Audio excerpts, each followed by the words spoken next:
It's the right time to make you free your mind. Wake up. If this didn't press rewind, it's the right time to make you free your mind. Wake up. If you missed it, then press rewind. Hi guys, this is Tom. And this is Ramon, and you're listening to ConsciousTV. So I hear we have nobody on the show today. Yeah, isn't that something else? We do have nobody. And nobody just happens to be an internationally known speaker, author, and contactee. He's founder of the Self-Mastery Earth Institute, the Science, Spirit, and World Transformation Conferences, as well as the ECETI Ranch, an internationally known UFO and Paranormal hotspot. He's the author of Reunion with Source, Becoming Gods 1 and 2, and his latest bestseller, The Ultimate Soul Journey. Hey, nobody, how you doing tonight? Oh, doing great. How you doing? And let's not forget also part-time stand-up comedian. Oh, yeah, he is. So, James, first question. Why, so people don't think we're insulting you, why would we call you nobody? What's the story behind that? I've always called myself nobody, and at the Science, Spirit, and World Transformation Conference, my name badge said nobody. And the reason I do that is so people don't get into any kind of guru or worship mode or anything of that nature, and it also keeps the humility down, and I don't have to live up to anybody's standards that way. So Awesome. So I don't have to make any draw any golden calves of you. Oh, you haven't done that yet? So, Tom, you want to ask him the first question? So, James, there's been some, I've been keeping track of you. There's been some pretty interesting things going on there the last few days. What's up with the planes flying around? It's getting a little crazy. We have a crew here. It's really nice. It's Michael and Amy here, and they're doing a blog. It's on the footage there. They're doing a nice little. They have some kind of a network. It's slipping my mind right now, the name of it, but I'll get to it. But anyway, they're doing a film here, and while they were here, we had the really nice golden ship fly right over the house, like they always do, just like they did at the last big conference, and with all the witnesses. But they did their usual. The big golden ship or big pink orange ship or whatever came flying right over the house, and on it was a jet. This jet was vectoring in on it, and I mean, it was loud. It was coming right in on it with all of its lights on and everything else. And then all of a sudden, it just got really quiet and no flashing lights on the jet, and it just vanished. And so, to me, there's probably two possibilities. One, they have incredible stealth technology where they have ability to cancel out their sound and shutting off their lights, basically. We couldn't see anything. And it was, the moon, it was flying right into the moon, which the UFO flew right underneath the moon, actually the moon's further away than here, but, and, from our perspective, where it was sitting, it flew underneath the moon. And the jet was vectoring right in on it, and it just vanished. And then to top it off, the next day, we had 3 black F-15s, probably F-15 or F-16s. They had the dual tail, and no markings, nothing on them. They flew right over the ranch, banked, and were looking down on us. And we could look right into the cockpit with these guys. I mean, Wow. You could see right in the cockpit. They were that close.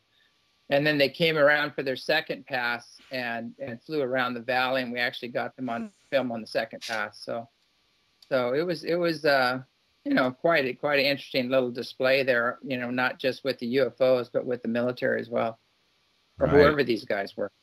So if there's nothing happening at your ranch, as some people say, then they're just stopping by to say hi because you're such a nice guy, James.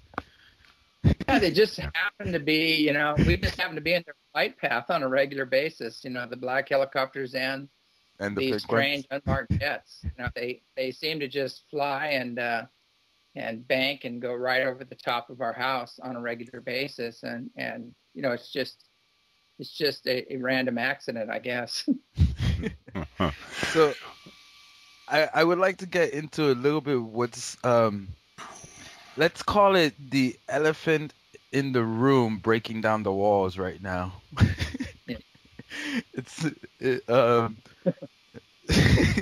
So the whole thing with Obama and the troops over in Europe, it's in Europe they're at now, right? 10,000, something like 10,000 troops and I don't know. There's 32 ships or something like that. I'm not sure how many ships were involved with this, and you know, it's pretty interesting. I think that was maybe a show of muscle or whatever to go over there, and it didn't really work because nobody was intimidated by it, and they told him to get his act together.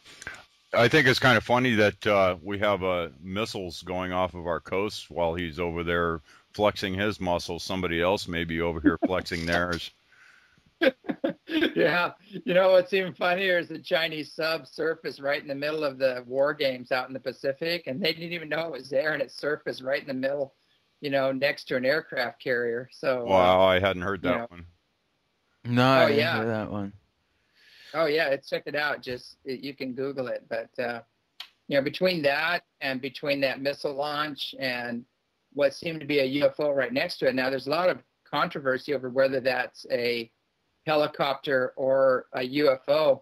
And you know, when I look closely at this, and I've seen these motherships before, they have this flashing light on the very top of them, and in the middle of these ships, and then they glow at the back. They have a strange glow at the back. Well, this object sitting there had a glow at the back. It had that flashing strobe right in the middle where it should be. And if this was a helicopter, their landing lights are on the back of the helicopter, not on the front. And I don't think helicopters land in reverse, to my knowledge. So yeah, you know, it doesn't make sense to say it's a helicopter. I'm not, you know, it doesn't, you know, just looking at the footage, why would this helicopter that was going towards the missile, obviously, according to the footage, why would it have lights in the back, like this bright, you know, circular light in the back of it? It just makes no sense. Why would it be getting scrubbed out of all the replays? You know, yeah, exactly. I mean, if it's a helicopter, why scrub it out? So yeah, if anything, then they would say, no, it's a helicopter, and this way it was doing. But my question is, what's your gut feeling with the whole thing with the woman who claims that it was like the Palladians and they had shot down that missile, that he was trying to start a war with Iran, according to her? I forgot her name. Colleen Thomas, I think. Oh yeah, she's something else. Yeah. I listen to her, and it just almost puts me on the floor laughing. you know, to me, I got to give her kudos, you know, because she's just like in your face and telling Obama the way it is and everything else. I got to give her kudos for that. You know, she's got some guts. She definitely. Yeah, and you know, she is saying a lot of very truthful information and just blurting it out there, you know, but you know, towards the end, it kind of loses me a little bit, you know, when a lot of the other things come out. I just think, oh man, you know.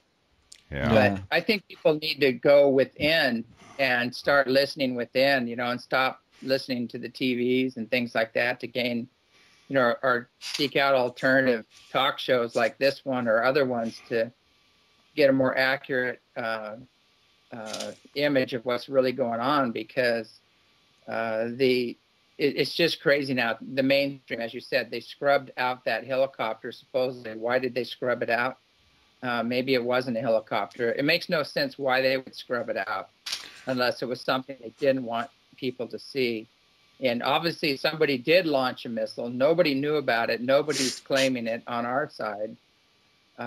So my feeling is, having that Chinese incident where they popped their sub up right in the middle of our war games without us even knowing it. Yeah. And they have been, appearing off the coast, randomly. So they have some pretty good technology, pretty good stealth technology, and they're definitely. Yeah. I don't think it's a problem, and I think also too is that we have a long history of doing that off of their coast and shooting off missiles and things like that right on the edge, and flexing our muscles. So I think they might just be flexing their muscles a little bit, saying, hey, you guys owe us a lot of money. You've made a lot of agreements you're not coming through with, and don't think you can use your war industry to suppress or make a wholesale theft out of this or something of that nature. Who knows? I mean, there could be all kinds of implications in this. Yeah. So want to kind of take this just a little bit different direction here. I've actually had you do a clearing on me, and the process that you go through in a clearing with the table tipping and the male and female aspect of all that, and I kind of want to go into I want to understand what you actually are experiencing yourself. What sensations are you feeling? And the reason I want to go this direction is there's a lot of people out there right now that are waking up and are starting to ask those questions. They're starting to have these experiences and getting sensations that they may not understand from like their guides or an entity that's actually trying to help them or to harm them. And exactly. What kind of sensations and what significators of the positive or negative element do you receive, and how do you sense that? Well, basically, the first thing we do before even the self-mastery classes or teaching any meditation techniques or anything, we teach people how to heal unseen negative influences. And there's an old saying, just because you're dead doesn't mean you're enlightened. So there's a lot of discarnates out there. There's some freaky stuff going on in the astral level that if you start getting out of body or opening up to a greater fields of energy, we really need to learn how to heal any unseen negative influences. And people that don't do that or don't clear their space or keep the space clear are actually setting people up, that for other entities sometimes can jump in and create a lot of problems in the future. So I've seen that so many times with certain ceremonies, like especially if they're using any kind of roots or chemicals, or if they're doing like a seance or things of that nature. If you don't know what you're doing and you don't clear your space and maintain that space, you can get into real trouble with that. So the first thing we do is clear any unseen negative influences. And I feel a big release and an expansion when we do that process. And when we welcome the masters in and identify the person's main teacher and guide, each guide has an energy signature. And I feel that energy signature when they come in. What's the sensation that you feel, if you can describe that a little bit? Well, each one is different, but when you're working with seventh dimensional beings, you'll feel the top of your head light up. You'll feel like you're wearing a beanie on your head, like energy all around the top of your head. You'll feel like a little pressure on your third eye. I mean, you guys are feeling that right now, I can tell. Right. Yeah. Oh, yeah. so just us connecting right now, that's going on. So, but you'll feel a little pressure in your third eye sometimes. But sometimes, like when the Palladians come in, I'll feel all this tingling down my left side. And when the Orion Council of Light, those guys come in, I'll feel it on my right side. It's really interesting. Or if the Andromedans come, I just feel a real intense energy. And they're mythologically known as archangels. And like when Jesus comes in, I get tears. I start getting tears. And it's not sadness. It's tears of joy.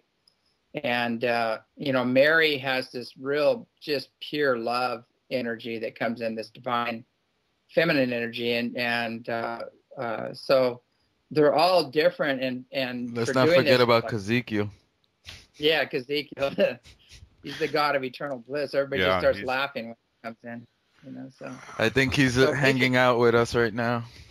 Yeah. So basically, that's when he comes in, everybody just starts busting up. And, we have these, you've met some of these people like Giorgio, the Franciscan monk, yeah. And some of these other guys come in, and when Ezekiel comes in, they just sit there